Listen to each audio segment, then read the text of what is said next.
नमस्कार। मैं doctor VK Sharma Vedang ज्योतिष वास्तु हस्तरेखा चैनल में आप सभी का स्वागत करता हूं। आज हम जो है कुंडली में प्रेम विवाह के योग जो बनते हैं उस विषय को लेकर के और उस स्थिति को स्पष्ट करने वाले हैं। जो भी युवक युवतियां प्रेम करते हैं उनके मन में बहुत सारी आशंकाएं होती हैं कि उनका प्रेम जो है वो सफल होगा कि नहीं होगा, या कहीं किसी प्रकार से उसमें संशय तो नहीं है, या उसका जो भी प्रेमी या प्रेमिका है वो कितना सुंदर है और किस तरह का वो स्वभाव रखता है। कहीं ऐसा तो नहीं है कि प्रेम विवाह होने के पश्चात जो है हमको कोर्ट कचहरी आदि के चक्कर लगाने पड़े। और कौन ऐसे लोग हैं जो प्रेम विवाह में जो है कि सफलता और असफलता में जो है सहायक और बाधक होते हैं। इन सब प्रश्नों का जवाब जो है आपको इस वीडियो के माध्यम से मिलने वाला है, क्योंकि स्वाभाविक है कि संस्कृत में ये कहा गया है कि अति स्नेह पाप संकी। जहां पर अत्यधिक स्नेह होता है वहां पर पाप की आशंका अवश्य होती है। तो ये हम जो है आज इस वीडियो के माध्यम से और इस कुंडली के माध्यम से हम जो है ये समझेंगे कि हमारे कौन कौन से योग हैं जो प्रेम विवाह से संबंध रखते हैं। तो चलिए दोस्तों, आप जो है हमारे वीडियो के साथ बने रहिए और लाइक कीजिए, शेयर कीजिए, सब्सक्राइब कीजिए, बेल आइकन का बटन दबाइए, कमेंट बॉक्स में आप कमेंट लिखिए।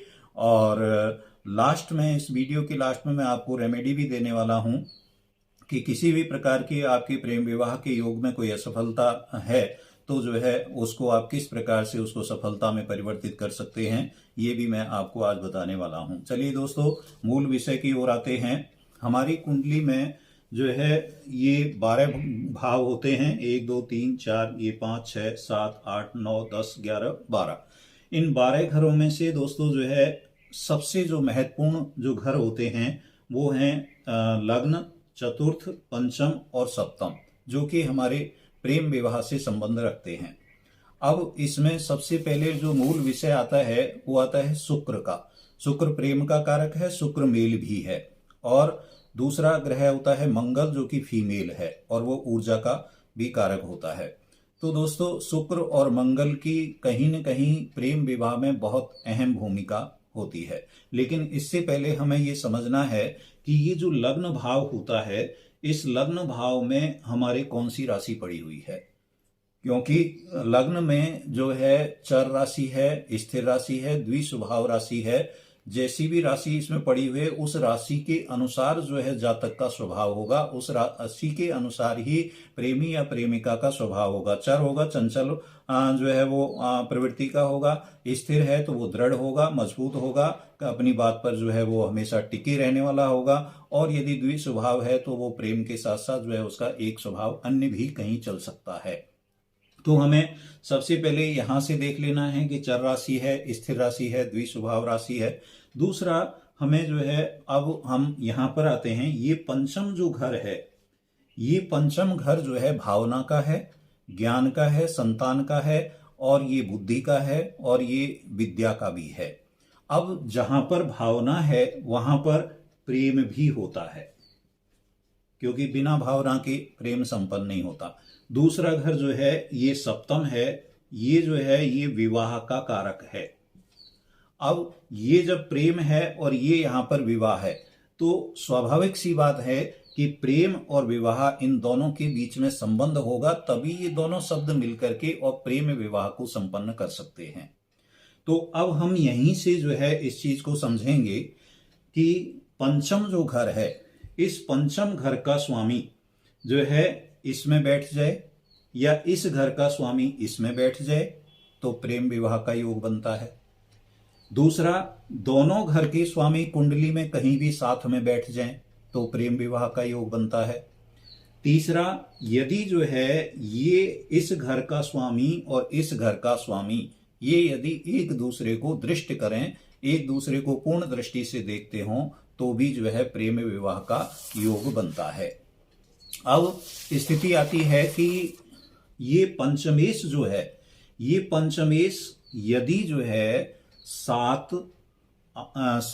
ये सातवां घर है, और 9 10 11 और ये 1 और 2 और ये 3, इन घरों में से कहीं भी बैठ जाए, इस घर का स्वामी यदि 7 9 10 11 इन घरों में से एक 2 और 3 इन घरों में से कहीं भी बैठ जाए तो प्रेम विवाह का योग बनता है। और एक जो है अब आता है सप्तम। सप्तम जो है, इस सप्तम राशि जो है, यहां चाहे कोई सी भी राशि हो 1 से 12 तक, तो सप्तम घर का स्वामी यदि 11वें घर में बैठ जाए तो प्रेम विवाह का योग बनाता है। और यही सप्तम घर का स्वामी यदि यहां पर 12वें में बैठ जाए तो 12वें में बैठने पर ये प्रेम विवाह का योग तो बनाता है, लेकिन ऐसे जातक, ऐसे प्रेमी प्रेमिका जो है वो छुप करके शादी करते हैं। तो ये इस तरह की स्थिति को स्पष्ट करता है। और यदि पंचम घर का स्वामी है, इस पंचम घर के स्वामी को किसी भी प्रकार से कहीं भी राहु जो है 5, 7, 9 की पूर्ण दृष्टि दे दे, 5, 7 या 9 की दृष्टि से कहीं भी ये देखे तो भी जो है प्रेम विवाह का योग बनता है, लेकिन उसमें कहीं थोड़ा बहुत धोखे की भी आशंका अवश्य रहती है। अगली बात आती है कि पंचम में इस घर में यदि जो है चंद्रमा बैठा हुआ है या मंगल बैठा हुआ है या इसमें राहु भी बैठा हुआ है, तो ऐसी स्थिति यदि पंचम घर में बन रही है तो ऐसे जातक जो है दूर जाकर के विवाह करते हैं, यानी प्रेमी प्रेमिका भाग करके शादी कर सकते हैं। ऐसा योग ये जो है दृष्ट करता है, ऐसा योग जो है ये इस तरह की स्थिति बनाता है। तो ये बात जो है हुई अभी पंचम और सप्तम की। हम आगे जो है स्पष्ट करते हैं कि शुक्र और मंगल, जो शुक्र प्रेम का कारक है, जो कि मेल है, अब बिना प्रेम के तो जो है प्रेम विवाह संपन्न नहीं हो सकता। तो ऐसी स्थिति में दोस्तों जो है शुक्र और मंगल कुंडली में कहीं भी साथ में बैठे हों, इन 12 घरों में से कुंडली में कहीं भी साथ में बैठे हैं शुक्र और मंगल, तो जो है निश्चित रूप से जो है प्रेम विवाह का योग बनता है। और अगली जो स्थिति है वो है शुक्र और गुरु।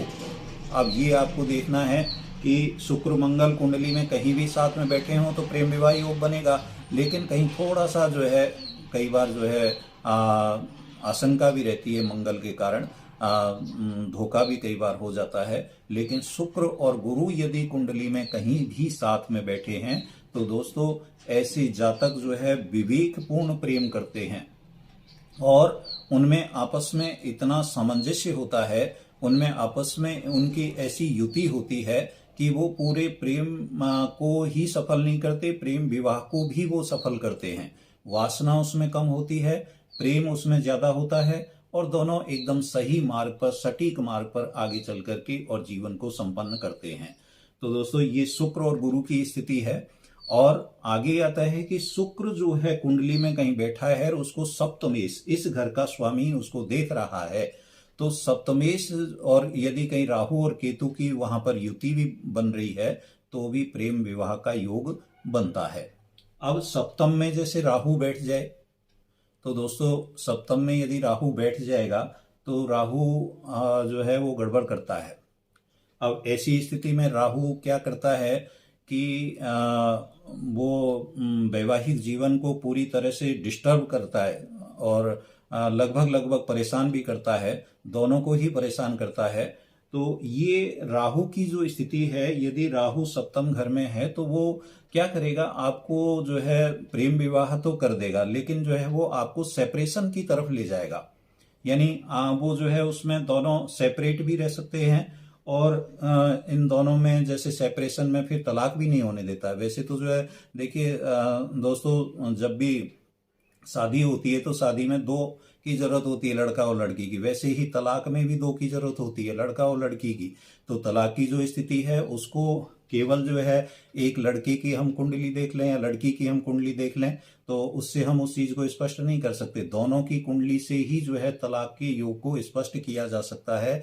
किसी एक की कुंडली को देख करके हम ये नहीं कह सकते कि यहाँ पर राहु बैठा है तो अब इसका तो बिल्कुल 100% तलाक होगा, ऐसा नहीं है दोस्तों। इसमें सेपरेशन जरूर वो करवा देगा, तलाक नहीं होने देता है, सेपरेशन करवा देता है।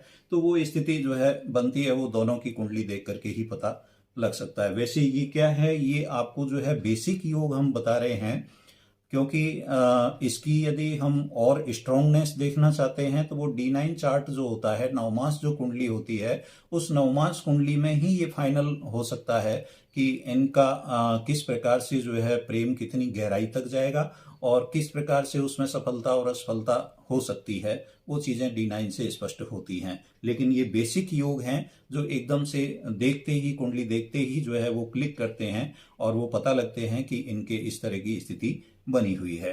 चलिए दोस्तों, आगे बढ़ते हैं। यहाँ पर हम ये देखते हैं कि शुक्र और मंगल की जब हमने बात की तो शुक्र मंगल कुंडली में कहीं बैठे हों, लेकिन साथ में सूर्य यदि जो है बैठा है, सूर्य की कोई दृष्टि है, सूर्य की युति है, तो दोस्तों उसमें से क्या होता है कि जातक जो है वो युवक और युवती जिसके भी वो सूर्य बैठा हुआ है उसमें ईगो लेकर के आता है।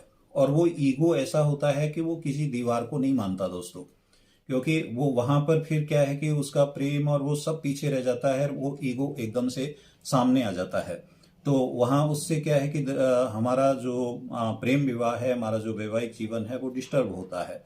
तो ये शुक्र के साथ में जो है मंगल हो और मंगल के साथ सूर्य अपनी युति कर ले, दृष्टि कर ले, या किसी प्रकार से वो वहां आकर के साथ बैठ जाए, तो ऐसी स्थिति बनती है।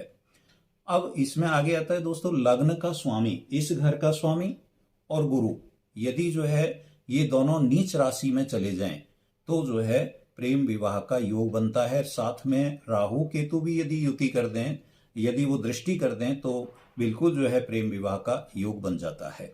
क्योंकि जनरली हम जो है राहु केतु को जो है एक खराब ग्रह की उसमें श्रेणी में देखते हैं, लेकिन ये प्रेम विवाह के मामले में बहुत बार जो है ये लगभग ये प्रेम विवाह को सपोर्ट करते हैं। ये तो राहु की स्थिति अलग है कि ये सप्तम घर में, केवल विवाह के घर में यदि आता है तो ही ये जहां गड़बड़ करता है, वरना ये राहु और केतु दोनों ही ग्रह जो है ये बहुत सपोर्टिंग लव मैरिज में सपोर्टिंग नेचर रखते हैं। तो दोस्तों आगे बढ़ते हैं। अब बात आती है कि हमारी जो शादी है वो इंटरकास्ट होगी या हमारी ही कास्ट में होगी। इसके लिए हमको शनि को देखना होता है कि यदि कुंडली में शुक्र के साथ में शनि बैठा हुआ है कहीं भी, या शुक्र के साथ में कोई भी क्रूर ग्रह बैठे हुए हैं, तो ऐसी स्थिति में जो है जातक की इंटरकास्ट मैरिज लिखी होती है। और एक चीज यहां पर अपनी ही कास्ट के लिए जो है ये कहते हैं कि गुरु जो है, ये गुरु यहां पर गुरु बैठा है यानी तीसरे घर में, और गुरु जो है यदि यहां पर बैठा है यानी पहले भाव में, और यदि गुरु जो है एकादश में बैठा है, यहां पर गुरु बैठा हुआ है, ऐसी स्थिति यदि बन रही है तो दोस्तों ऐसे जातकों की प्रेमी और प्रेमिका की शादी अपनी ही कास्ट में होती है। दोनों लड़का और लड़की दोनों एक ही कास्ट के होते हैं। शुक्र के साथ यदि शनि है और शुक्र के साथ शनि और यदि क्रूर ग्रह वहां पर युति कर रहे हैं, दृष्टि कर रहे हैं, तो इंटरकास्ट मैरिज होगी।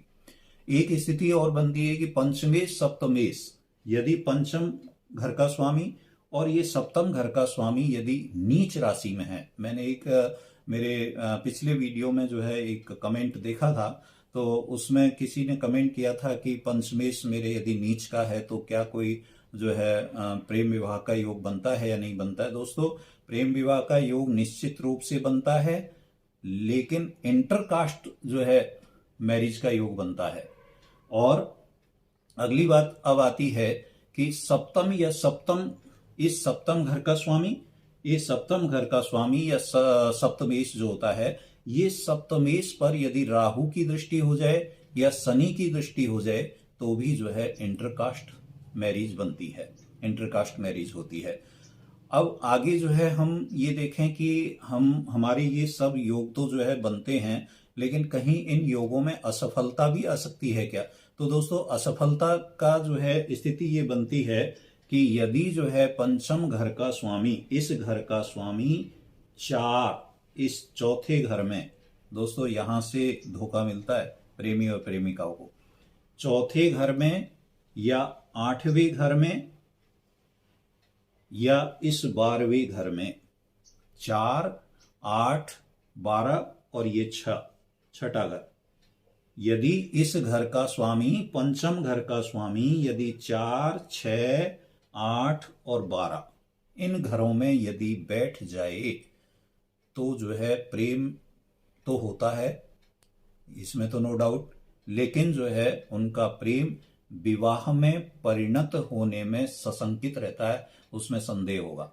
यानी कोई जरूरी नहीं कि उनका प्रेम जो है वो विवाह तक पहुंच जाए या वो सफल हो जाए, क्योंकि 4, 6, 8 और 12 घर को मैंने पहले भी दर्शाया है, क्योंकि 12वें घर में जो है यदि ऐसी स्थिति पंचम की वहां पर बनती है, पंचमेश वहां बैठता है, तो निश्चित रूप से जो है वो छुप करके शादी करेंगे, और छुप करके शादी करेंगे तो निश्चित है उसमें समाज का विरोध आपको झेलना पड़ेगा, तो वो कई बार असफलता में भी चला जाता है। इसलिए यहाँ 12वें घर को इस स्थिति में रखा गया है। अब बात आती है कि ये सफलता और असफलता की हुई। चतुर्थ घर में यदि राहु, केतु, शनि या सूर्य, चाहे राहु हो, चाहे केतु हो, चाहे शनि हो, चाहे सूर्य हो, ये सब जो है ये प्रेम विवाह में किसी न किसी प्रकार से बाधा उत्पन्न करेंगे दोस्तों, और धोखा भी ये दे देते हैं, धोखा भी करवा सकते हैं प्रेम विवाह में। इसलिए हमें ये कुंडली में इस योग को देख लेना चाहिए। अब बात आती है कि ऐसे कौन लोग हैं जो हमारे प्रेम में जो है बाधा कर सकते हैं। दोस्तों, आपको ये देखना है कि चतुर्थ घर का स्वामी, यदि चतुर्थ घर का स्वामी जो है वो यदि सप्तम से कोई लिंक कर रहा है, सप्तम से कोई जो है संबंध बना रहा है, इस घर का स्वामी इससे, इसके साथ में बैठा हुआ है, या इससे युति कर रहा है, या इसको दृष्टि संबंध कर रहा है, तो जो है दोस्तों वहां पर जो है माता का अवरोध होगा उस प्रेम विवाह में सबसे पहले। दूसरा आता है पिता। पिता, ये नवम घर का स्वामी जो है ये जब सप्तम से लिंक करता है, सप्तम घर को जब देखता है या इसके साथ बैठता है या इस पर दृष्टि करता है, तो वहां पर उस प्रेम विवाह में पिता का अवरोध होगा, पिता का विरोध उसमें पहले होगा। चूंकि यहाँ पर जो है सूर्य जो है वो पिता का कारक भी है, तो सूर्य भी ऐसी स्थिति को उत्पन्न करता है कि वहां भी जो है प्रेम विवाह में बाधा उत्पन्न कर देता है। तो ये बात हुई कौन लोग हैं जो इस प्रेम विवाह में बाधा उत्पन्न कर सकते हैं। एक चीज हम और देखेंगे दोस्तों इसमें कि कुंडली में जब लग्न है तो ये लग्न कुंडली जो है, ये लग्न कुंडली में चंद्रमा और शुक्र, ये चंद्र और शुक्र यदि 180 डिग्री पर हों लग्न चार्ट में, चंद्रमा और शुक्र यदि 180 डिग्री पर हों, तो ऐसी स्थिति में माता जो है उस प्रेम संबंध में प्रॉब्लम करेगी। दूसरी स्थिति यह है कि यदि जो है ये चंद्रमा जो है लग्न कुंडली में 120 डिग्री से यदि जो है वो शुक्र को हिट कर रहा है, शुक्र को जो है कोई शुक्र के साथ युति या दृष्टि संबंध बना रहा है, यानी दोनों 120 डिग्री के अंतर पर हैं, ऐसी स्थिति में माता जो है वो वाइफ को सपोर्ट करेगी। और यही ठीक अपोजिट हो जाता है कि शुक्र यहां पर जो है लग्न चार्ट में शुक्र जो है वो 120 डिग्री पर चंद्रमा को हिट कर रहा है, तो वहां पर वाइफ जो है वो माता को सपोर्ट करेगी। ये यहाँ पर हमको ये देखने की चीजें हैं। तो दोस्तों ये सारी जो जानकारी है ये आपको जो है ये बेसिक जानकारी जो लग्न कुंडली में होती है वो आपको दी गई है। तो आप इसमें जो है अपनी कुंडली में ये मिलान कर सकते हैं, और ये ऊपर जो है आपको जो है दिया गया है कि कौन सी ग्रह का कौन सी राशि का स्वामी कौन सा ग्रह होता है, और मैं स्क्रीन पर भी आपको जो है ये डाल दूंगा कि कौन सा ग्रह जो है सप्तम घर में जाकर के और वो नीच का हो जाता है, तो आपको ये स्थिति और समझ में आ जाएगी। और चर, स्थिर और द्विस्वभाव, और इसका भी मैं आपको स्क्रीन पर डालूंगा, तो वो भी, उससे भी आपको ये समझ में आ जाएगा कि चर, स्थिर और द्विस्वभाव राशियां कौन सी होती हैं। अब दोस्तों हम लास्ट में जो है आपको बताया गया था, लास्ट में आपको मैं एक रेमेडी देने वाला हूं दोस्तों। वो जो है रेमेडी है कि जब भी प्रेम होता है तो प्रेम में सबसे पहली जो बात होती है प्रेम में, ये होता है कि प्रेम में जो जिद और जुनून होता है, वो प्रेम में जो जिद और जुनून जो प्रेम से पहले है, वही जिद और जुनून यदि प्रेम विवाह के बाद भी उसको सफल बनाने में है, तो दोस्तों आपके प्रेम विवाह को कोई भी ग्रह बाधित नहीं कर सकता। ये निश्चित मानिए, यदि जो जिद और जुनून जो प्रेम से पहले था, वही जिद और जुनून उस प्रेम विवाह को सफल बनाने में आपका रहेगा, कोई ग्रह आपका कुछ नहीं बिगाड़ सकता दोस्तों। दूसरी बात यह है कि जब प्रेम है तो स्वाभाविक है प्रेमी और प्रेमिका एक दूसरे को बहुत कुछ समझ गए होते हैं, और बहुत कुछ ही नहीं समझ गए होते हैं, उनको अपने से ज्यादा अपने आसपास का इतना ज्ञान होता है कि वो उनके कदम ताल तक को भी जानते हैं। प्रेमी अपनी प्रेमिका के कदम ताल को जानता है, और प्रेमिका अपने प्रेमी के कदम ताल तक को भी समझती है। उसकी पद चाप से वो जो आभास लगा सकती है कि ये पद चाप किसकी है। प्रेम इतना मजबूत होता है। और अब ऐसी स्थिति में जब प्रेमी और प्रेमिका एक दूसरे को जान गए हैं, पूरी तरह से समझ गए हैं, और समझने में उनको काफी वक्त लग गया है, तो अब इसके बाद जब प्रेम विवाह होता है, तो प्रेम विवाह के बाद समझने को कुछ नहीं रह जाता है दोस्तों। अब उसमें जो है समझने में तो एक दूसरे को उन्होंने समझ लिया पहले ही, अब समझने में क्या रह जाता है, समझने में रह जाती है कमी। अब एक दूसरे की कमियां, जब कमियों पर हम जो है फोकस करने लग जाते हैं, वहीं पर प्रेम का पतन प्रारंभ हो जाता है। तो दोस्तों, जिस किसी की भी कुंडली में प्रेम और प्रेम विवाह के योग बन रहे हैं, उनको ये चीज ध्यान रखनी है। ये दोनों बातें मैंने जो आपको कही हैं कि जिद और जुनून, और एक प्रेम विवाह होने के बाद जो कमी देखने की चीज आती है, इनसे यदि आप पार हो जाएंगे तो आपका कोई ग्रह, इवन देन राहु भी आपका कुछ नहीं कर पाएगा। और अब बात आती है कि हम ऐसा क्या करें जिससे हमारा प्रेम विवाह बहुत ही सरल तरीके से संपन्न हो जाए। दोस्तों, लड़की यदि है तो उसको गौरी की आराधना करनी चाहिए, क्योंकि भगवान शिव को पाने के लिए देवी पार्वती ने आराधना की थी। और लड़का यदि है तो उसको भगवान कृष्ण की आराधना करनी चाहिए, और जो है अपने प्रेम को सफल वो बना सकते हैं। एक रेमेडी ये है कि दोनों यदि अपने वैवाहिक जीवन को संपन्न करना चाहते हैं, अच्छा बिताना चाहते हैं, तो उनको गाय को हरा चारा अवश्य खिलाना चाहिए, क्योंकि गाय को हरा चारा खिलाने से जो है वैवाहिक जीवन में बहुत ही सफलता, शांति और सुकून रहता है। तो चलिए दोस्तों, आप सब जो है इस जानकारी के माध्यम से आप बहुत कुछ जो है समझ सकते हैं, और आपकी कोई और जिज्ञासा रह जाती है तो आप कमेंट बॉक्स में जाकर के लिख सकते हैं। चलिए दोस्तों, मिलते हैं एक नई जानकारी के साथ नेक्स्ट वीडियो में। नमस्कार। जय तु भारतम, जय तु संस्कृतम।